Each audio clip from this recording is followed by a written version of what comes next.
কালো টাকা সাদা করার বিষয় ইতিমধ্যে আমাদের পক্ষ থেকে বলা হয়েছে। এ ধরনের ব্যবস্থাগুলো আসলে এক ধরনের প্রণোদনামূলক ব্যবস্থা। সরকারের হাতে এমন কোনো ইনস্ট্রুমেন্ট এই মুহূর্তে চালু নেই যেটা দিয়ে তিনি আসলে কালো টাকা ধরতে পারেন অটোমেটিক্যালি। সুতরাং সেই ধরনের একটা ইন্টিগ্রেটেড ফাইন্যান্সিয়াল সিস্টেম না চালু হলে এই ধরনের এই যে উদ্বুদ্ধ করা, প্রেরণা দেওয়া, কম কর আরোপ করা, এগুলো দিয়ে আসলে খুব বেশি লাভ হয় না। একজন প্রশ্ন করেছিলেন সরকার কি এটা জানে না, তাহলে প্রতি বছর কেন এগুলো রাখে? সরকার জানেন এবং রাখেন। দুর্ভাগ্যবশত বাংলাদেশের রাজস্ব নীতি অনেক ক্ষেত্রেই এখন ব্যক্তি নির্ভর, কারো কোনো গোষ্ঠী নির্ভর রাজস্ব নীতিতে পরিণত হয়েছে।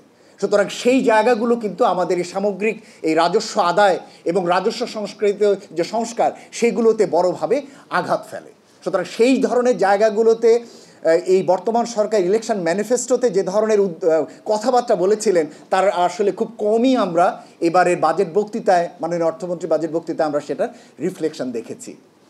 আমি এই কথাটি আরেকটা কথা বলতে চাই, সেটা হলো সংসদীয় ব্যবস্থায় জাতীয় সংসদের বাজেটের উপরে যে ধরনের আলাপ আলোচনা এবং যে ধরনের সেই জায়গাগুলোতে সংসদীয় স্থায়ী কমিটির যে ধরনের অংশগ্রহণ দরকার, দুর্ভাগ্যবশত আমরা বাজেটের উপরে যে মাসকালীন ধরে যে আলোচনা হয় সেখানে আমরা দেখি না।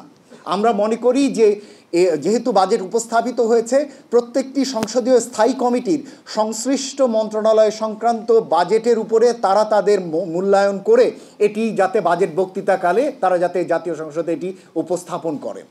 এবং একই সাথে পাবলিক ফাইন্যান্স ম্যানেজমেন্ট শক্তিশালী করার জন্য যে 3টি কমিটি রয়েছে, অ্যাকাউন্টস কমিটি, এস্টিমেট কমিটি এবং আন্ডারটেকিং কমিটি, তারাও তাদের জায়গা থেকে এই বিষয়গুলো দেখবেন।